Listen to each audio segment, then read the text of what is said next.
Eu queria começar por agradecer este convite, muito honroso, vindo do Diário Notícias, que, como foi aqui já referido, é uma instituição histórica, é uma instituição fundamental, não apenas da comunicação social portuguesa, mas da sociedade portuguesa como um todo.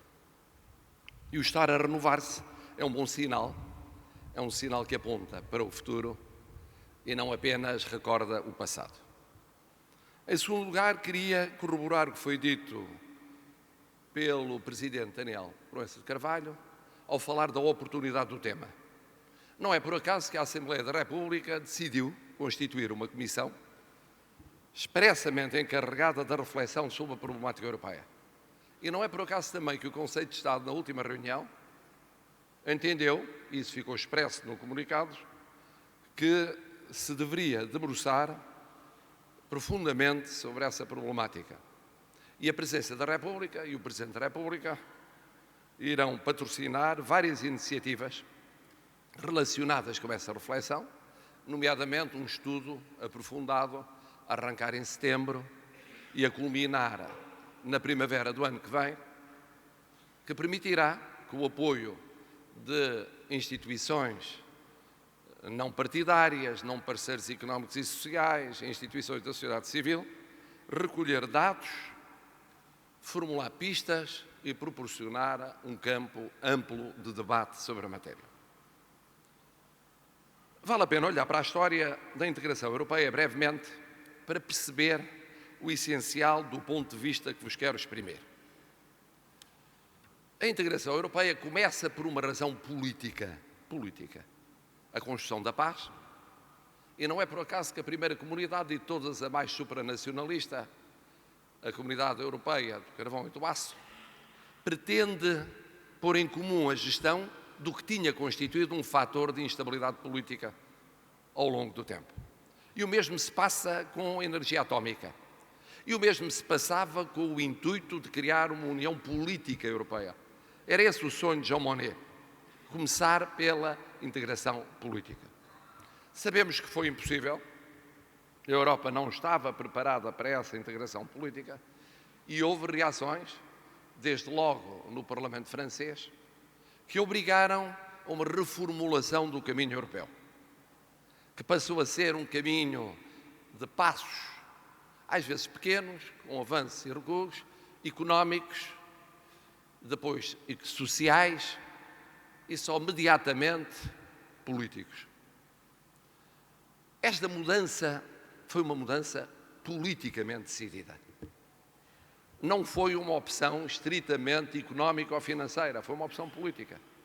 Entendeu-se, na correlação de forças existentes em meados dos anos 50, que verdadeiramente era preciso começar pela economia, ou era possível começar pela economia no quadro de 6 Estados, antes de se avançar para a política.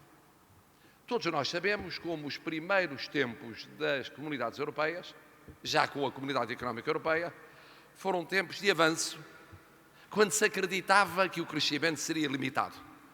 Era o Clube de Roma que garantia o crescimento ilimitado. E assim foi, durante um tempo. Deparando sempre com uma grande dificuldade, que era a do enquadramento do Reino Unido. E esse enquadramento defrontou dificuldades políticas dentro das comunidades europeias e no próprio Reino Unido. Nas comunidades europeias, sobretudo, a oposição de General de Gaulle. No Reino Unido, sobretudo, a oposição daqueles que permaneciam com uma visão ainda herdeira do estilo imperial e, essencialmente, insular da posição britânica em relação à Europa. E por isso foi um longo período aquele que conduziu ao alargamento a 9. Alargamento que teve o seu compasso de espera até que se deu o alargamento a 12, em que se integrou Portugal. Nas décadas seguintes, praticamente 3 décadas, pouco menos de 3 décadas, nós assistimos a um alargamento e um aprofundamento acelerados das comunidades europeias que vieram a constituir a União Europeia. Nós, menos jovens, recordamos o debate que havia nos anos 70 e 80 acerca da opção entre alargamento e aprofundamento. E havia quem dissesse, não, o fundamental é o alargamento, para o caso de se verificar a implosão daquilo que era o Pacto de Varsóvia e o Comecon. E outros diziam, não, o que é fundamental é aprofundar, nomeadamente o núcleo duro originário, dizia, é fundamental aprofundar e mais longe do que o mercado comum, avançar, nomeadamente para uma união económica e, porventura, uma união monetária. O que veio a acontecer é que os dois processos foram quase simultâneos. As circunstâncias da geopolítica, novamente a política, impuseram, à margem de razões estritamente económicas, impuseram de um lado um alargamento acelerado e do outro lado um aprofundamento não menos acelerado. Um alargamento acelerado que conduziu à dimensão espacial da União Europeia. Eu recordo-me, bastante mais jovem, de ter participado a convite dos presidentes François Mitterrand e Václav Havel, que seria uma assise, um encontro para uma confederação europeia, que visava fazer permanecer numa espécie de antecâmara das comunidades europeias aqueles países que tinham ficado um pouco como que desguarnecidos pela evolução verificada na União Soviética e que ansiavam por uma rápida entrada nas comunidades europeias. Acreditava-se que era possível que esse compasso de espera durasse. Não durou, por razões políticas, porque geopoliticamente eles tinham de ser integrados de forma muito rápida nas comunidades europeias, ou seja, na União Europeia. O mesmo aconteceu com a introdução do euro. A introdução do euro, todos sabemos hoje, é largamente uma negociação política em que a França, para equilibrar a reunificação alemã, faz fincapé na aceleração de um processo esse concebido no essencial em termos políticos, embora depois tecnicamente pormenorizado, e que foi acelerado na base da convicção de que era possível avançar com uma moeda e tinha de se avançar com uma moeda mesmo sem pressupostos financeiros ou mesmo económicos que normalmente contextualizam essa introdução. E sem se prever sequer a hipótese de poder haver crises de tal dimensão que exigissem instrumentos de emergência que politicamente se entendia que não seriam necessários. Bom, este voluntarismo que fez a Europa, mesmo quando pragmático, foi um voluntarismo essencialmente político, baseado em duas grandes famílias políticas. A família originariamente fundadora da Europa, a família democrata cristã, depois alargada ao centro, portanto uma família de centro-direita, e a família socialista e social-democrata, que num segundo momento passou a integrar a base da criação e do crescimento da Europa. E durante décadas, estas famílias dominavam o espectro dos sistemas partidários dos Estados-membros da Europa. A questão complicou-se quando novos Estados, vindos do centro ou do leste da Europa, com sistemas partidários nascentes, com democracias em formação, aderiram aos esquemas pré-existentes. Recordo que isso coincidiu com a liderança do principal partido da oposição e como pude testemunhar esse processo de adaptação complexo de realidades não democráticas a realidades democráticas, de sistemas de partido único ou de partido liderante a sistemas multipartidários,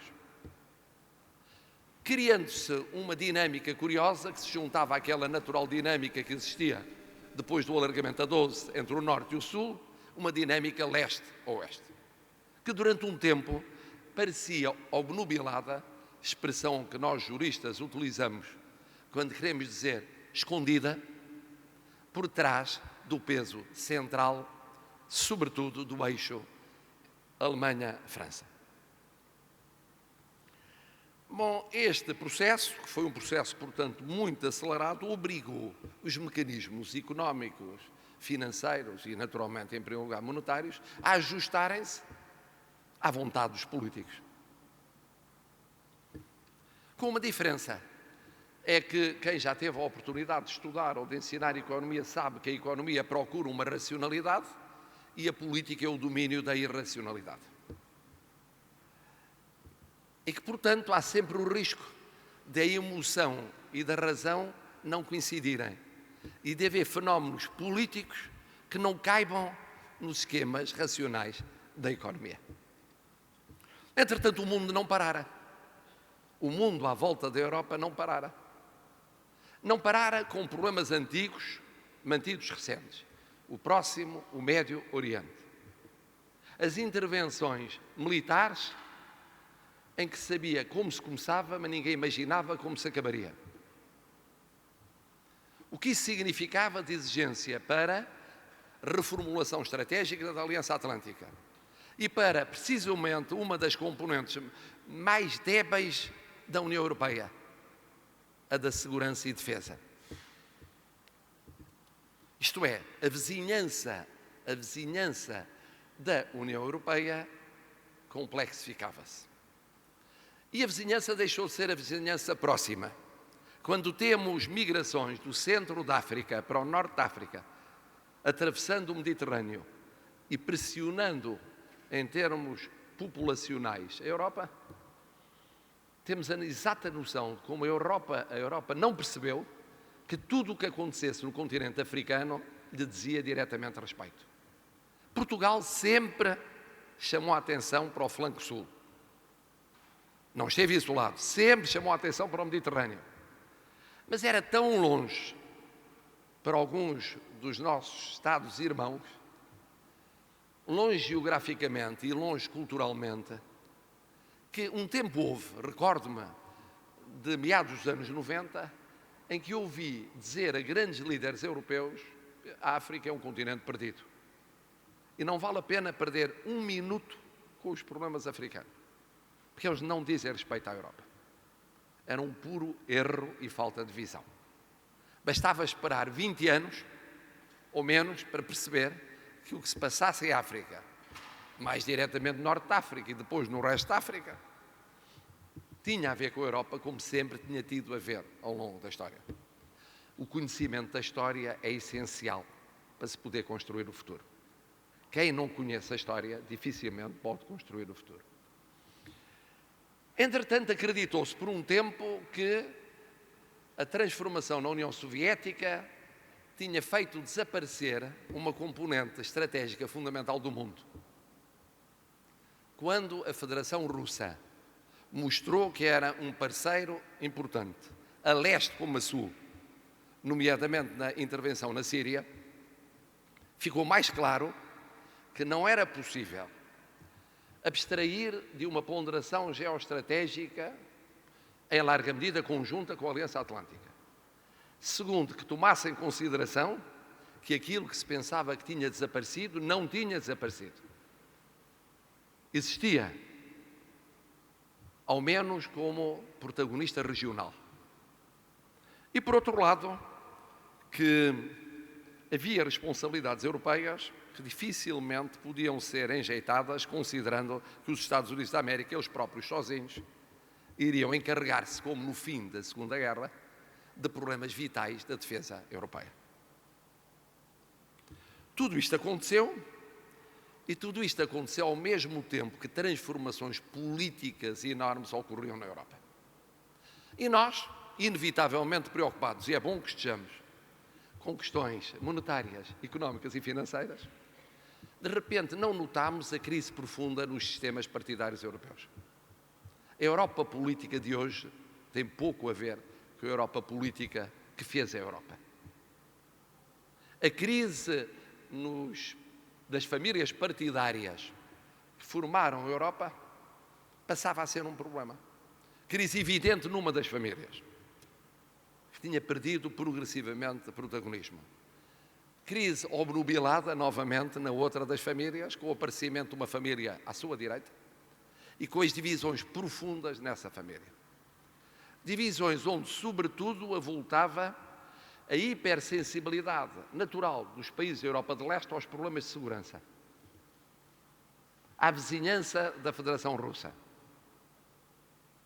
à dificuldade de compreensão de fenómenos migratórios ou dos refugiados, ao endurecimento de posições, mesmo em relação ao eixo ou àquilo que restava do eixo tradicional da Europa.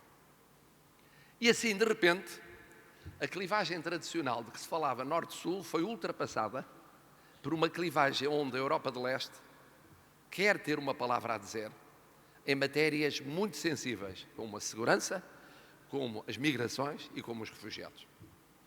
E onde tem posições, às vezes drasticamente diversas, das posições que constituem o núcleo duro do legado europeu.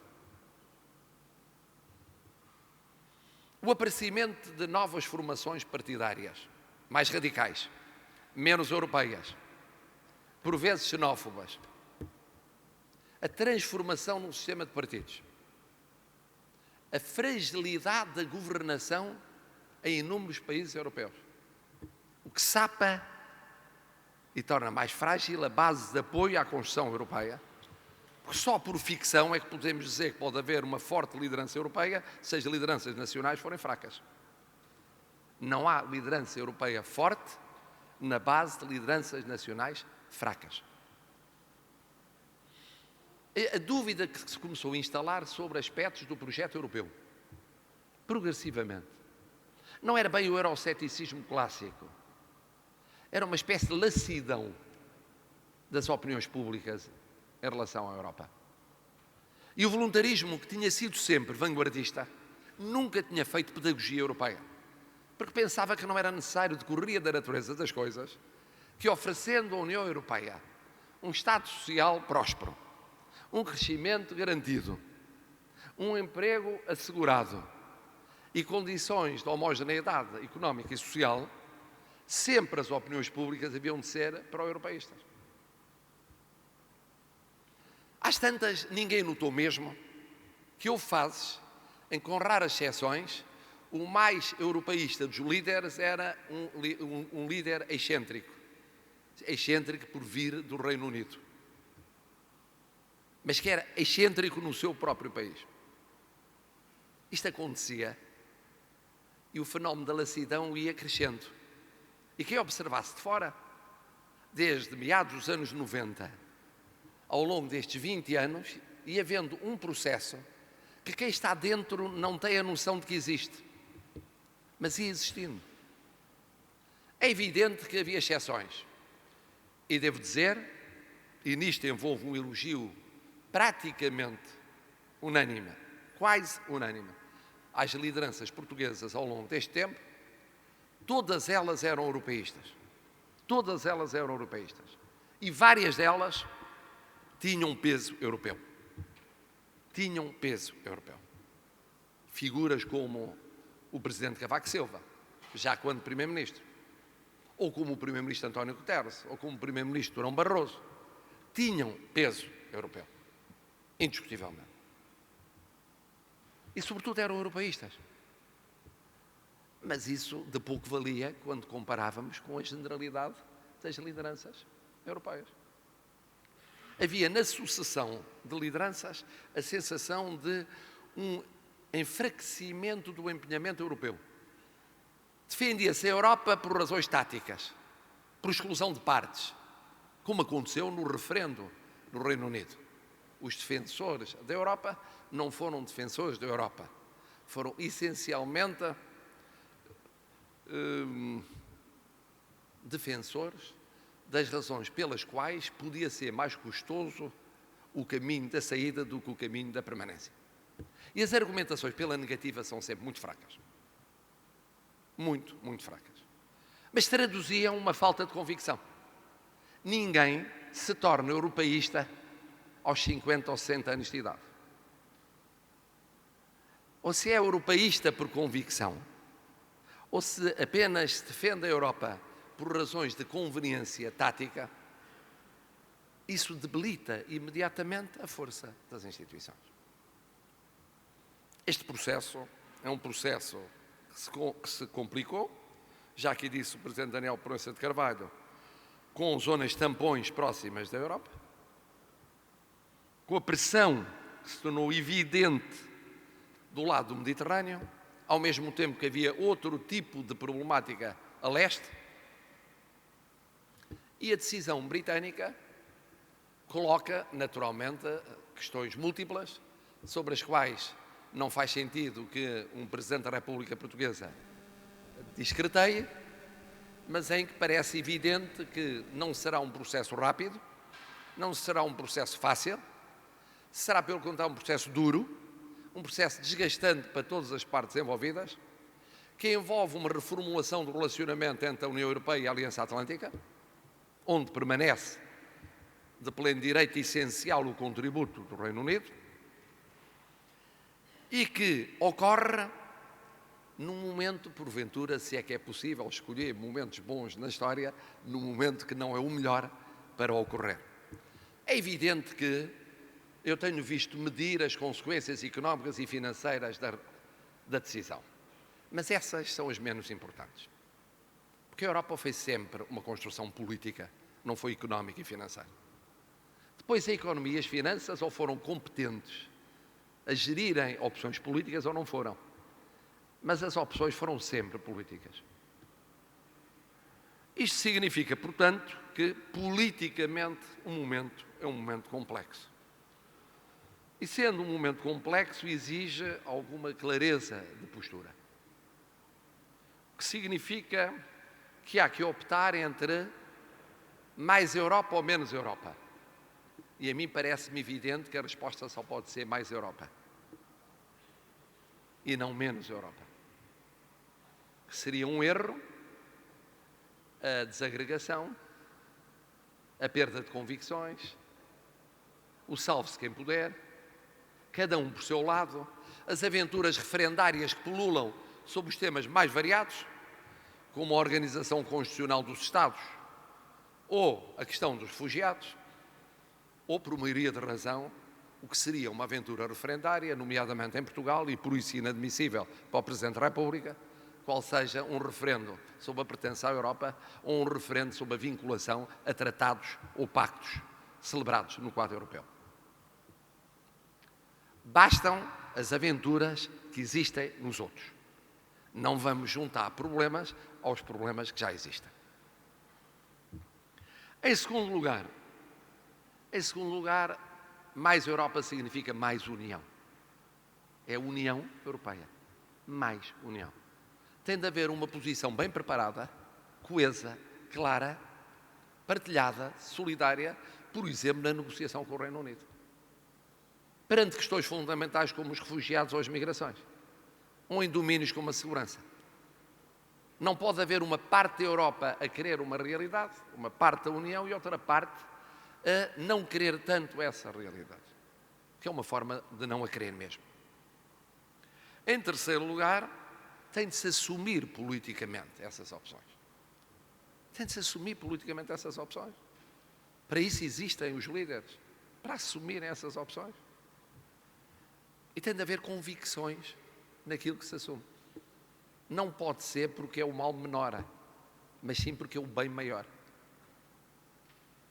E o não haver, o assumir de convicções, faz multiplicar as iniciativas anti-europeias, eurocéticas, populistas, xenófobas, de todos os lados, dissolutoras da Europa. Depois não se podem esquecer problemas estruturais, ao mesmo tempo que se vai equacionando o que é conjuntural. É evidente que o problema dos refugiados, das migrações, da segurança, tem facetas conjunturais. Mas têm por trás questões estruturais que têm de ser equacionadas. E ultrapassado este longo compasso de espera, esperando pela futura administração norte-americana, é essencial repensar em conjunto como encarar geoestrategicamente a situação no próximo Médio Oriente e na bacia do Mediterrâneo e o posicionamento da Aliança Atlântica. São questões que são inadiáveis. como são inadiáveis reflexões sobre o que implica uma união monetária.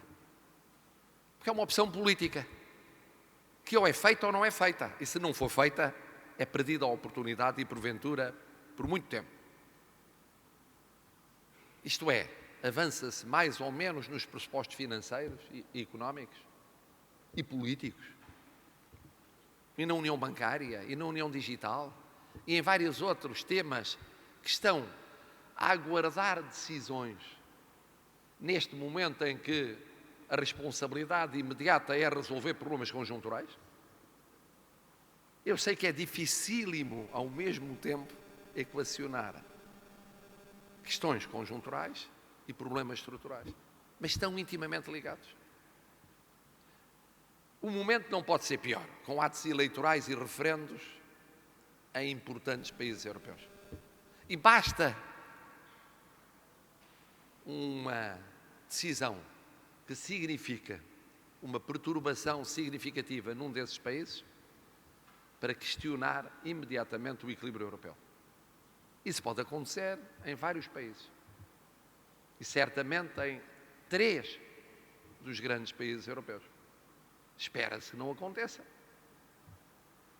em nenhum desses 3 países, mas basta uma mudança na correlação de forças para tornar ainda mais frágil a base de apoio ao projeto europeu. E estamos a falar de 2016 e 2017. São 2 anos cruciais neste momento. Sendo certo que as mais fortes das lideranças europeias serão sempre, no futuro, a partir de 2017, mais fracas do que foram no passado.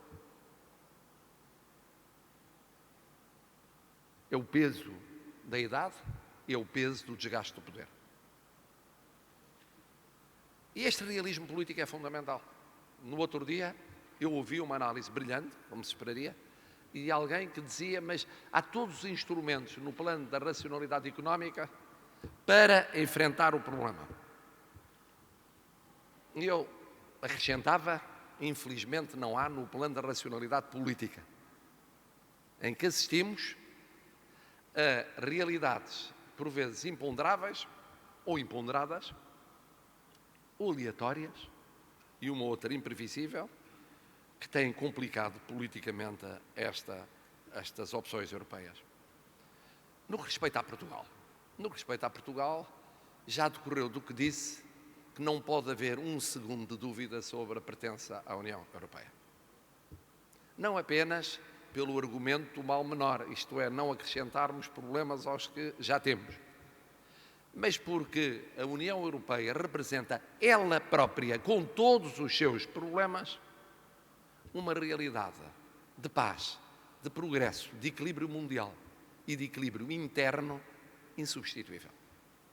Insubstituível. Nenhuma outra forma de organização e por maioria de razão de pulverização dos Estados poderia, mesmo esquecendo o adquirido europeu, poderia desempenhar o papel que a União Europeia desempenha e que tem sido crucial para Portugal. Portugal é uma democracia largamente devido à sua pertença à União Europeia. Desde os primórdios. Quem se recorda do empenhamento europeu na construção da democracia em plena Revolução e depois ao longo da democracia, recorda mais do que fundos comunitários. Recorda um clima político com consequências económicas, financeiras e sociais essencial para sermos democracia. E, portanto, não pode haver angústias quanto a essa matéria e não deve haver. E se angústias houver é por culpa dos protagonistas que, sendo europeístas, o não são suficientemente. Do que se trata, portanto, é de revitalizar o consenso europeu em Portugal. É difícil, é difícil. Em Portugal vivemos um período em que há 2 alternativas muito claras e muito diferentes sobre a governação do país. Isso é verdade. Mas o facto de haver essa clivagem entre 2 hemisférios políticos e 2 caminhos políticos não é razão para se abandonar o consenso europeu, que foi essencial e é essencial para a democracia portuguesa. O ideal seria que fosse possível alargá-lo. Não sendo possível alargá-lo, há que mantê-lo e reforçá-lo como tem sido ao longo de décadas, desde a institucionalização da democracia portuguesa. Em terceiro lugar, é preciso retirar os corolários desse consenso nacional. Aceitar a Europa é verdadeiramente empenharmos-nos na Europa. Quer isto dizer que Portugal não tenha uma voz ativa na Europa? Que seja uma voz acrítica? Que não possa ter o seu contributo singular e individual?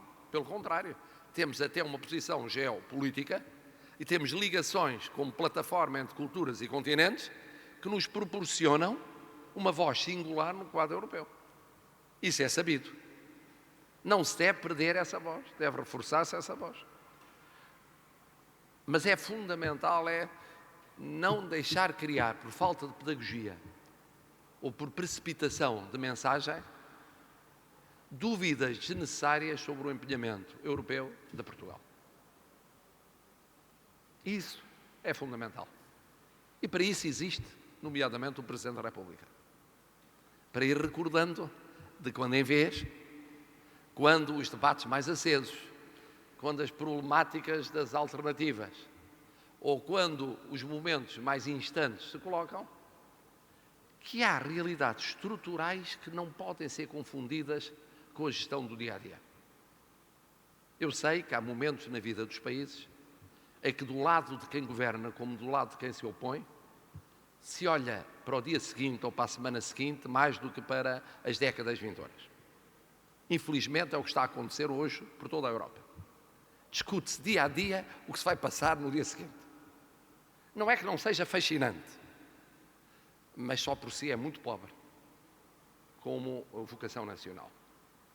E esse apelo que penso que esta conferência pode permitir fazer, na diversidade das posições, que serão certamente muito diferentes, percebendo a importância da Europa, de como a Europa não pode adiar certas decisões, de como a Europa tem de reforçar as suas lideranças nacionais, as convicções dessas lideranças, a própria solidez daquela base política e político-partidária sem a qual é difícil construir uma corrente ou fortalecer uma corrente europeia, país a país, a começar naqueles que tradicionalmente tiveram maior responsabilidade na fundação da comunidade que somos.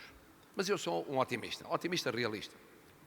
Isto é, realista porque tenho a exata noção do momento, como todos temos, do momento dificílimo que a Europa atravessa e que o mundo atravessa, e também do momento complexo que Portugal atravessa, mas o otimismo reside em acreditar nos portugueses. Há um bom senso visceral nos portugueses, manifestado ao longo de décadas de democracia, que significa que sabem, nos momentos decisivos, escolher o caminho correto. E o caminho correto, neste particular, só pode ser o caminho da Europa. Muito obrigado.